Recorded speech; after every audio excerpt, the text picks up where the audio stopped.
there are some invisible conventions that hold our democracy together, okay?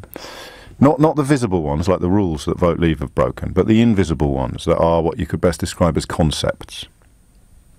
Collective cabinet responsibility is one of them, okay? That is the idea that everybody in the cabinet, after a period of debate and reflection, will agree to pursue a given policy. So Boris Johnson has made a complete mockery of collective cabinet responsibility, right?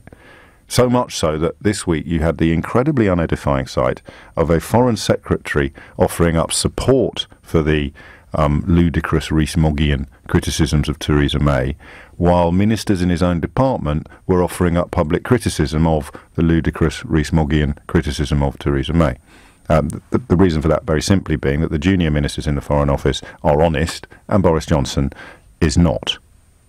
So collective cabinet responsibility has gone out of the window. Individual ministerial responsibility, which I think was last seen in action, or last seen in the wild, you might correct me on this, when Peter Carrington resigned after the Argentinians invaded the Falkland Islands. So you're going back to 1982.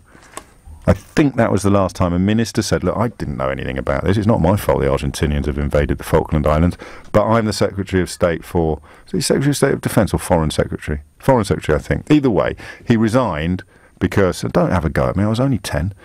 He resigned because it happened on his watch. Under Theresa May, you have Chris Grayling, the Secretary of State for Transport, telling the media that the trains have nothing to do with him. That's individual ministerial responsibility, Chris Grayling style. And of course he moved to transport after making a complete kebab of the prisons and probation service. That's where we are now. And it's been enabled. Do you know, there's been times over the last couple of years where I've thought, mate, you are on a hiding to nothing here.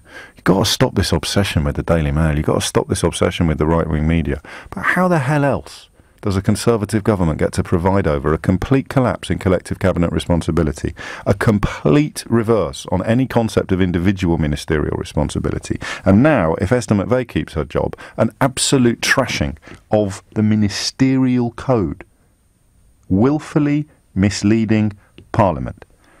That's what Damien Green lost his job for. Remember? Willfully misleading Parliament. That's what she's done.